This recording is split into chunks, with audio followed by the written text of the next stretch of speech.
자, 지금부터 우리 사무소 이전 보도록 하죠. 역시 법조문 똑같이 나오니까 법조문 자주 봐줘야 돼요. 자, 88 우리 바로 들어가도록 합시다.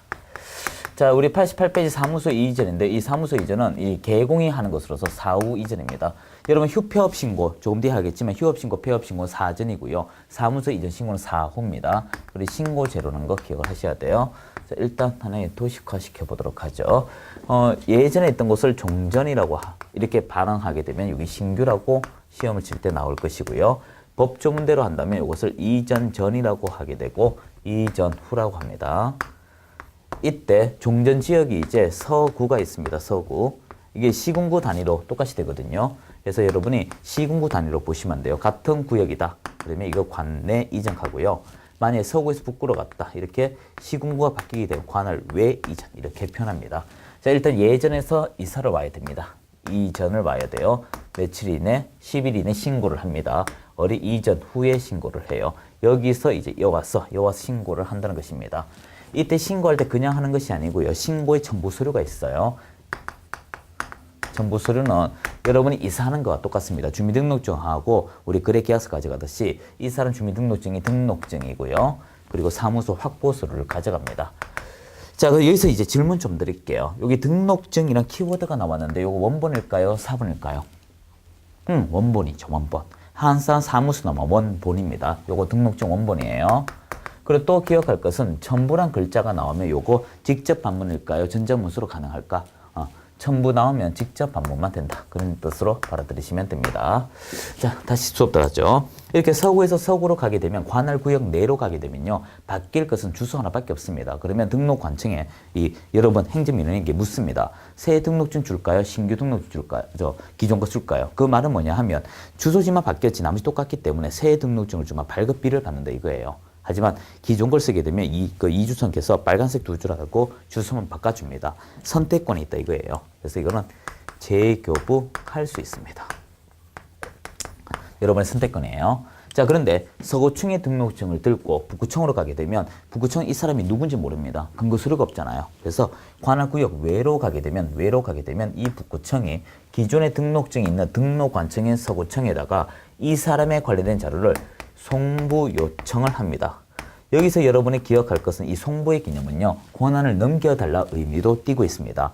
관할 외로 갈 때만 송부적 개념이 와요. 그럼 알았어 라고 이렇게 소리를 줍니다. 빨리 줘야 되겠죠? 지체 없이 교부합니다. 지체 없이 송부를 해요. 송부를 합니다. 빨리 주는 거예요. 자, 줄 때 그냥 주는 것이 아니고 이에 관련된 서류를 줄 때 몇 가지 내용을 줍니다. 제일 먼저 기억할 것은 첫 번째 등록대장을 줍니다. 등록대장은 힘의 권한 서류이기 때문에 이것이 서구청에서 북구청으로 넘어오는 순간 이 서구청의 등록증은 죽어버려요. 북구청에서 새로 만들어야 됩니다. 북구청에 힘이 생겼기 때문에 북구청에서 새로 만들어야 돼요. 신규 방식으로. 신규 방식하는 것은 등록 절차를 거친다 이것입니다. 등록 절차를 거치기 때문에 따라서 북구청의 용도로 만들어서 재교부하여야 한다고 되어 있습니다. 그리고 세 번째, 이 사람이 악의적 목적으로 도망 나올 수 있잖아요. 그래서 최근 1년간의 행정처분서를 보내달라고 합니다. 그래서 저기 서구청에서 사고 치다가 이쪽으로 넘어왔고 이쪽이 적발되면 이쪽이 처벌한다. 그럼 저기서 적발되더라도 어디서 처벌할까? 여기서 해요. 항상 사무소 이전은요. 사후적 처리로 하게 되어 있습니다. 이곳에서 다 처리하게 되어 있어요. 하여튼 여기서 여러분 주의할 게 파란색으로 제가 하나 잡았어요. 신고할 때 여기 지금 신고 서류거든요. 신고할 때 첨부 서류입니다. 신고할 때 첨부 서류거든요. 이렇게 신고할 때는 등록증이에요. 신고할 때 등록증이지만 송부할 땐 등록대장이에요. 그래서 이 신고할 때 등록증과 송부할 때 등록대장 다르다 하는 거 기억을 해 주셔야 됩니다. 자, 이렇게 되고 그리고 최근 1년간의 행정처분서류로서 저기서 사고 치더라도 이곳에 적발되면 적발 유무가 중요한 것이 아니고 이 사고적인 곳에서 처벌한다는 거 기억하셔야 되고요. 이 모든 이야기는 여러분 사무소 이전은 이 주체 빼고는 다 똑같습니다. 어디냐면 분사무소죠. 분사무소 제외 얘기입니다. 분사무소 제외. 그럼 분사무소는 어떻게 되는가 볼까요? 자, 우리 별도 마크로 한번 해보죠. 분사무소는요, 여러분 어떻게 되는지 한번 봅시다. 분사무소 일단 예를 들면 돼요. 주된 사무소가 서울 서초구 그대로 할까요? 하고요. 분사무소가 대전 유성구라고 그대로 하고요. 그리고 대전 서구로 갑니다. 자, 그러면 일단 분사무소 이전 신고는 어디서 할까? 앞서 얘기했지만 분사무소 나면 중개 보수 빼고는 다 주된 사무소 등록 안 찍겠죠. 이곳에다가 이전 신고를 합니다. 일단 서초구에 분사무소 이전 신고를 해요. 자, 여기 1번입니다. 자, 근데 한번 봐요. 대전 유성구는 사무소 이전 전이죠. 이건 이전 후죠. 자, 여기서 여러분이 기억할 것은 이전 전과 이전 후 이게 중요한 것이 아니고 관내 이게 중요한 것이 아니고 이곳에 이전 신고를 해요. 그러면 이 이전 전인 유성구청장은 이 분사무소가 나가는 거 알까요? 모르죠. 그렇다고 서구청은 분사무소 들어온 거 알까요? 모르죠. 결과 여기서 어떻게 이렇게 통보해 줄 수밖에 없다는 것입니다. 모르기 때문에. 그래서 여러분이 이전 신고 서초구에서 타당하다라고 하면 이전 전 및 이전 후에다가 동시에 어떻게 통보해 줄 수밖에 없습니다. 우리 애가 여기서 나가요. 우리 애 여기 들어가요. 이렇게 통보해 줄 수밖에 없어요. 그리고 또 하나 더 보충합시다. 중개인이 있어요. 중개인도 결과 부칙제 6조 2항인데 이 사람도 사무소 이전 전국으로 할 수 있어요. 전국으로 사무소 이전을 할 수 있습니다. 근데 이제 조금 뒤에 배우겠지만 중개인의 업무 지역은 자신의 사무소 소재 시도만 가능하거든요. 만약 경기도에 있다 해버리면 서울의 물건을 취급할 수가 없어요. 왜? 자신의 사무소 소재지를 기준으로 시도 안에서만 할 수 있어요. 그럼 서울이라면 경기도 못하고 경기도면 서울을 못해요. 자, 그러면 이 사람이 만약에 관할구역 외로 가게 되면 일할 수 있을까? 그건 알 수 없습니다. 자, 두 가지 예를 들게요. 인천 부평구에 있습니다. 부평구에 있다가 인천 부평구로 갔어요. 자, 관내 이전이죠. 여전히 시도니까 인천입니다. 근데 인천 부평구에서 인천 서구로 갔습니다. 그럼 어떻게 됩니까? 역시 인천이죠. 관외인데도. 결국 무슨 말이냐 하면 이 사람이 어디로 이전하는가에 따라 달라집니다. 만약에 대전 속으로 가면 대전이 돼버려요. 이런 것처럼 중개인은 사무소 이전 지역에 따라 달라질 수밖에 없다. 끝까지 봐야 된다 이거예요. 자, 일단 88은 조문 보고 나서 해설 들어갑시다. 20조 1항을 보시면 개공은 중개사무소 이전한 때, 여기 사후적이죠. 사후적. 이전한 날로부터 한 해 동그라미 하고요. 10일 동그라미 하고요. 국토교통부령 동그라미 하시고요. 바에 따라 등록관청 이전 사실 신고하라. 다만 중개사무소 등록관청의 관할지역 외의 지역으로 이전할 경우 이전 후 전부 다 사후적입니다. 이전 후 사무소 관할 등록관청에 해라. 2항 이러한 단서 규정에 의하여 관할 외를 얘기해요. 신고를 받은 이전 후 등록관청은 종료 등록관청에 서류 송부해 줄 것을 요청. 요거 얘기합니다. 그리고 이 경우 종주 등록관청 지체 없이 관련 서류 이전 후 등록관청 송부. 지체 없이 송부. 요거 얘기죠. 그리고 3항 이러한 단서 규정에 의한 신고 전에 발생한 사유로 인한 개공에 대한 행정처분은 이전 후 등록관청이 이를 해야 한다. 즉 요걸 얘기하죠. 자, 이제 88의 큰 1번 사무소 이전의 자유. 누구든지 전국 어디라도 가능하다. 그 양걸로 1번 첫 번째 줄만 기억하시면 되고 89 등록관청 관할 지역 내 요게 관내죠. 큰 양걸로 2번 밑에 요게 관외죠. 단걸로 1번의 이전 신고를 보게 되면 똑같은 내용이고요. 동그라미 1번, 2번. 1번은 등록증, 2번은 사무소 확보 서류죠. 그리고 반걸로 2번 봐요. 등록증 재교부 요겁니다. 노란색 위에 거. 개공은 등록관청 관할 지역 내로 이전한 경우 등록관청은 중개사무소 등록지 또는 분사무소 설치 신고 필증 변경사항 기재 이를 교부할 수 있다. 재교부할 수 있다. 자, 이제 밑에 관할 외 요겁니다. 이전 신고 똑같이 동그라미 1번, 2번 이거 얘기하는 거고요.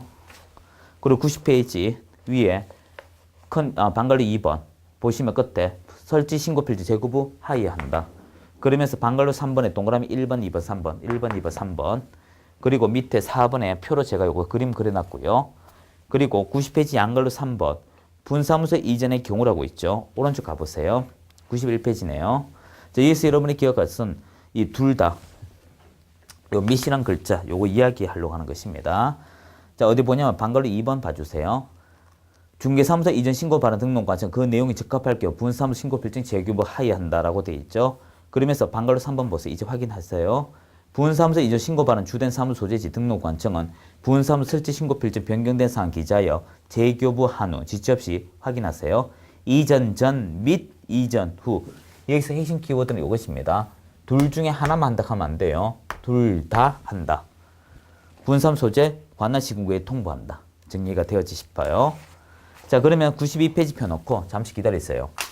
시중에 많은 강사님들이 실수하는데요. 이거 좀 지우도록 할게요. 이제 행정수수료 여러분 돈 나가는 거 있죠. 조례에서 하는 거 행정수수료 보면 이렇게 돼 있거든요. 자격증 2개, 등록증 2개, 신고증 2개. 자격증 2개는 여러분 응시할 때, 시험 응시할 때, 그리고 두 번째 자격증 재교부할 때, 자 등록증 들어갑니다. 개설 등록, 등록증 재교부 이렇게 되고요. 이제 분사무소 설치 신고, 설치 신고, 신고증 재교부 6가지입니다. 자 그러면서 이런 말을 해요. 사무소 이전은 무료입니다. 이렇게 말하는데 아니에요.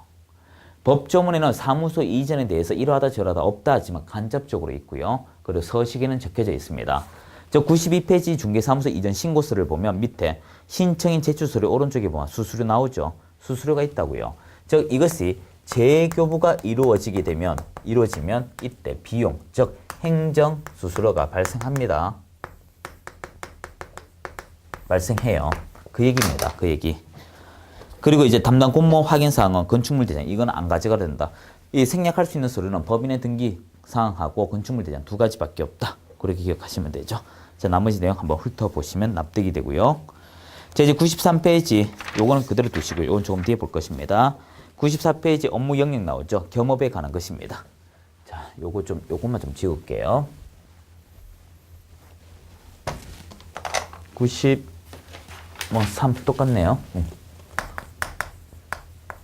자, 겸업입니다.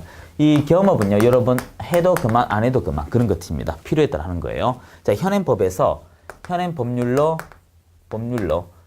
규정하고 있는 것은요, 중개법인밖에 없어요. 중개법인만 법에 규정하고 있습니다. 법에 규정하고 있다는 것은 결과적으로 많이 할 수 있다는 거예요. 정해진 만큼 한다. 정해진 만큼 하죠. 이것은 어떻게 6개만 하게끔 되어 있습니다. 6개. 만약 이걸 초과하게 되면 어떻게 될까? 칭찬할까요? 아니요. 등록을 취소할 수 있습니다. 여러분 참고로 우리가 이 84,000개의 중개업소가 있는데요. 이 중에 약 10%, 저 할 때는 3% 정도밖에 안 됐어요. 요즘 7, 8, 9, 10 단원까지 갖는 걸로 알고 있습니다. 제가 뭐 잘못 알면 어떻게 할 수 없지만 일단 중개법인이 많이 확대되고 있어요. 왜 그러냐 하면 개인인 개공은 그 지역에서 일하더라도 제한적이잖아요. 법인은 전국 어디라도 분사무소 낼 수 있기 때문에 괜찮다라는 것입니다. 이걸 좀 많이 해요. 자, 일단 넘어가면 이 상치입니다. 자, 일단 중개법인이 하는 거 기본적인 거 볼까요? 기본적인 것은 이 사람은 말 그대로 개공이잖아요. 그래서 어떻게 될까? 중개업은 기본적으로 해야 돼요. 중개란 2글자 있으면 어떤 법이 적용됩니까? 이 법이죠. 이 법이 적용되면 예를 들까요? 보수 무제한 받겠습니까? 정해진 금액 받겠습니까? 후자겠죠. 그래서 하나만 예를 들죠. 보수 제한이 존재합니다. 자, 그렇지만 지금 하는 겸업, 요거는 반드시 할 게 아니고 여러분 선택이죠. 선택이라고 제가 들을게요. 이 선택 우리 겸업은 겸업이잖아요. 중개업이 아니잖아요. 그래서 이 법 외에 타법이 적용됩니다. 타법. 여기서는 우리가 여러 가지가 있죠. 6개니까 개별법이 적용된다. 이렇게 말해도 돼요. 이것은 우리 이 법이 아니니까 보수 제한이 있을까요? 없을까요? 없다. 이렇게 되겠죠. 연결이 될 것 같습니다. 자, 그러면 겸업 6가지를 우리가 하나씩 볼까요? 일단 책은 여러분이 94페이지 양걸리 2번에 제목들 있죠. 그 제목들을 제가 적으면서 내용은 제목에다 보충을 해드릴게요. 첫 번째 관리 대행업이 있습니다. 그리고 두 번째 여러분이 컨설팅업이라고 있어요. 내용은 제가 책으로 제출할게요. 그리고 필요한 것만 좀 적도록 하겠습니다. 세 번째는 프랜차이즈업인데 여기서부터 시험이 나와요. 이 프랜차이즈업은 대상자가 누굽니까 나오는데 개공을 대상으로 한다. 대상자가 개공이다. 개공. 그래서 대상자가 나옵니다. 개공 대상. 뭐 적을까요? 자, 그리고 네 번째 분양 대행업이에요. 이거는 주업이 아니기 때문에 다 대행입니다. 관리 대행, 분양 대행, 대행인데 여기서 기억할 것은 주택과 상가만 분양대예요. 주택 상가입니다. 즉 흔히 말해요. 토지가 들어가면 틀린 말이에요. 토지는 없습니다. 토지 없어요. 그리고 이때 분양할 때 여러분 평수나 면적 제한 같은 거 없어요. 조금 더 보충하면 이 평수 제한 없고요. 면적 제한 없고요. 뭐 같은 개념이죠. 완공 제한 없고 그렇습니다. 자, 그리고 이 집이 이사를 잘해요. 알아봐 드릴 수 있다. 용역업이 아니고 용역 알선업이에요. 이것도 알선 글자 빠져서 잘 나와요. 용역업이 아니고 용역 알선업. 그리고 마지막으로 경공매. 이렇게 됩니다. 요건 따로 설명 좀 드리겠어요. 자, 일단 여기까지 하고 세부적인 내용 좀 더 갈게요. 먼저 94페이지 보면 법인의 개공, 요것만 이제 시험이 많이 나와요. 일단 양갈로 1번에 보면 공인중개사법에 법인인 개공의 겸업 업무 범위에 대해서만 규정 나오죠. 현행법무사 규정. 그리고 이걸 넣으면 어떻게 될 것이냐. 이거는 문제 제재가 있겠죠. 95페이지 봐줘요. 95페이지 밑에 있네요. 예. 적는 게 더 빠를 수가 있겠어요. 하나하나 하는 것보다. 다시 94페이지 보세요. 여기서 여러분 그 해당 규정이 없다 해서 화살표 꺾어가지고요. 상대지 등록지수 요거 적어두는 게 좋습니다. 양갈래 2번에도 있네요. 개공의 법인인 다음 규정된 겸업 이외 업무하였을 경우 이는 상대지 등록지수 등록을 취소할 수 있다. 이렇게 됩니다. 그 위에 있는 게 더 좋은데 밑에 있네요. 자, 하나씩 합시다. 일단 관리 대행업은 특별한 거 없어요. 말 그대로 관리를 대행하는 것입니다. 그리고 두 번째, 컨설팅업도 부동산 이용개발 거래에 관한 상담이에요. 특별한 거 없습니다. 하되 3번부터 봐요. 프랜차이즈업 이건데 개공의 대상으로 이게 시험이 잘 나와요. 중개업의 경영, 기법 경영 정보 제공하고요. 동그라미 1, 2 참고로 보고 자, 4번 분양 대행업 이걸 주산복합이라 기억하세요. 상업용 건축물 주택인데 토지 안 되고요. 뒤에 토지 가입하고요.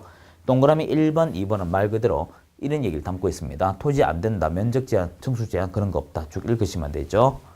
그리고 방갈로 5번 용역업이 아니라 용역 알선업이다. 하되 6번 이제 하기 전에 내용 정리하고 봅시다. 이 두 가지 정리를 할게요. 요 얘기 먼저 정리합시다. 저도 뭐 경매는 하다가 뭐 시가지가 되면 하고 하는데 실제 이게 수업용이니까 드리는 말씀이지 경매보다 공매가 더 어려워요. 공매를 쉽다라고 하는 사람은요. 작은 거이기 때문에 가능한 거예요. 조금 규모성 있게 해버리면 더 난감합니다. 그리고 경매가 싸다는 생각 버리셔야 돼요. 경매 잘못하시면 여러분 매매보다 더 비싸져요. 그러니까 분양이 통상적으로 매매보다 좀 비싼 편이 많은데 엄청나게 독박 쓰는 경우도 있습니다. 그건 뭐 중요한 건 아니고요. 그건 실무적이고 자 이제 순수 이론적입니다. 이제부터 이론만 할게요. 경매와 공매입니다. 시험은 이론적 나와요. 경매와 공매 중에 더 어려운 게 뭐예요? 라고 하면 경매가 더 위험하다고 하고 있습니다. 그리고 경매를 하려면 권리분석인데 여러분 그 사설학원에서 하는 권리분석 특별한 거 없어요. 경매 정보지 가지고 합니다. 이 법원에 가게 되면 정보지 일주일짜리 주거든요. 그거 하면 그 경매 컨설턴트 하는 애들 전부 다 이 경매 정보지 가지고 해요. 그래가 돈 벌어먹고 하는데 그 책임 소재 없습니다. 나중에 알아보면 난리 납니다, 여러분. 그 돈 다 떼일 수도 있어요. 하여튼 제대로 알아보고 가세요. 얘는 권리분석 10초도 안 걸립니다. 인터넷 출력 속도에 따라 한 1초, 2초 이렇게 돼요. 권리분석하고요. 그리고 가서 여러분이 구매하는 거 있죠. 이걸 입찰 신청이라 할까요? 있습니다. 자, 권리분석과 입찰 신청. 권리분석 일종의 사과 껍데기라고 생각하면 돼요. 안 좋으면 안 사면 되잖아요. 근데 사과 껍데기 되게 좋아요. 배워보니까 여기 상했네. 기분 더 나쁘겠죠.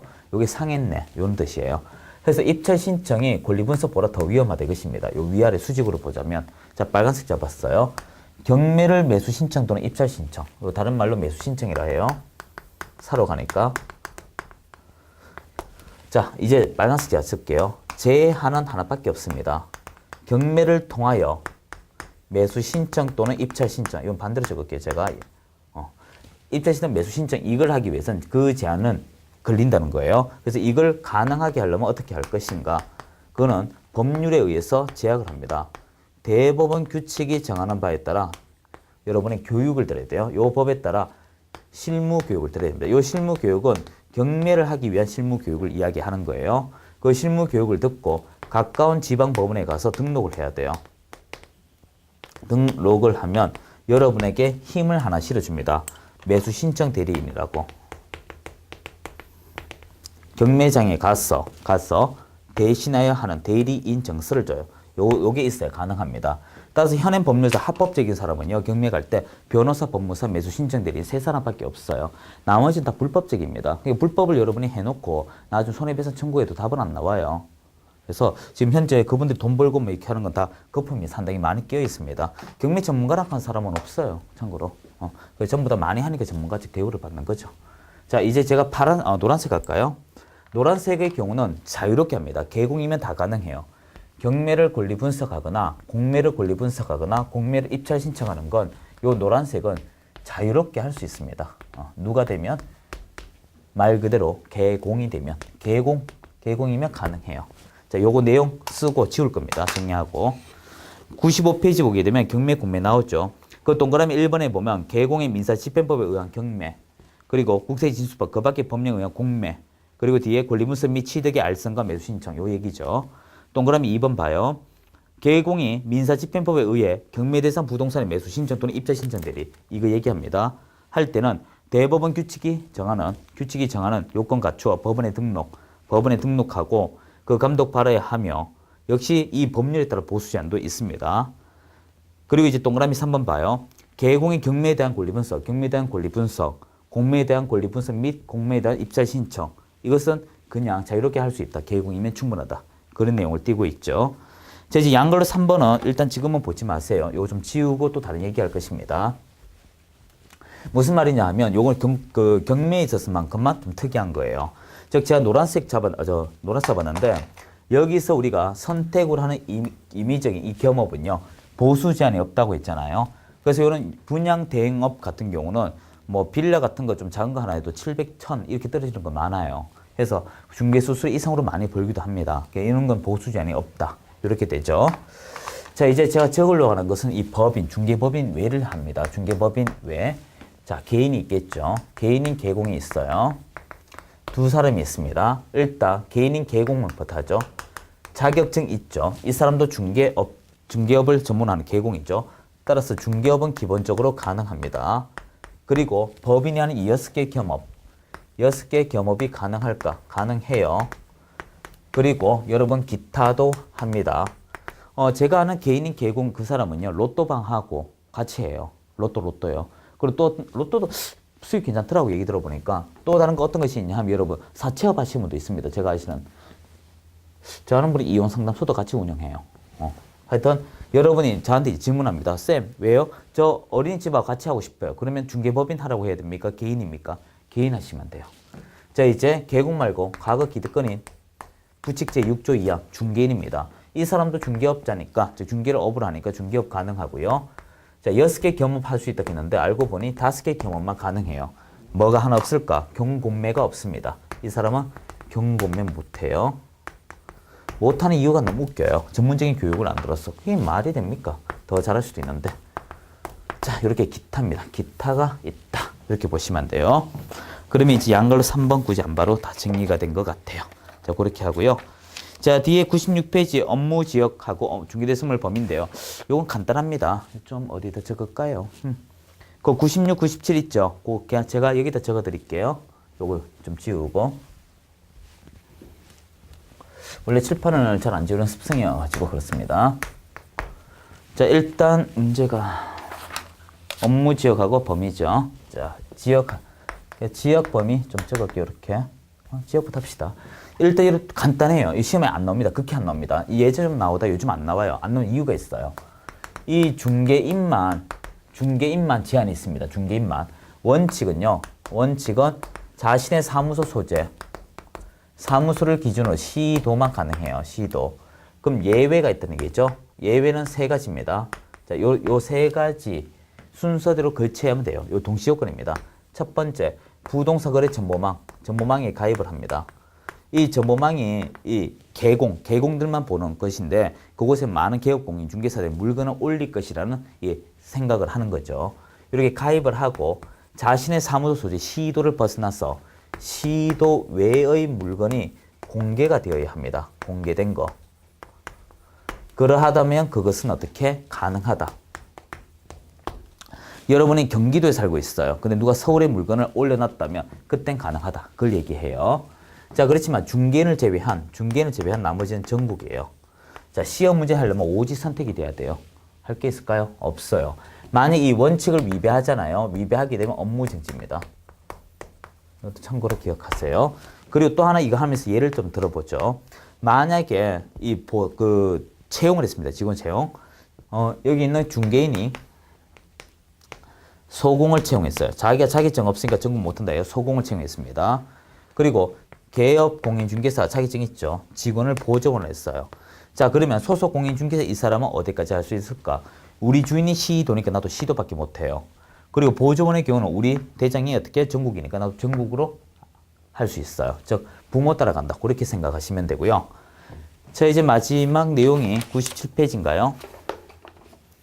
자, 97페이지는요. 대상물인데 중개대상물 차별 없음. 이게 답이에요. 모든 개공 동일함이라고 하시면 돼요. 자, 그러면 특별한 거 없습니다. 그 내용 하면 이제 97페이지 가지고 문제풀이가 대체될 것 같아요. 자, 여기까지 하고요. 여러분, 그 고용인하고 임장 등록 휴표업은 다음 시간 해도 충분합니다. 자, 다음 시간에 찾아뵙도록 하죠. 수고하셨습니다.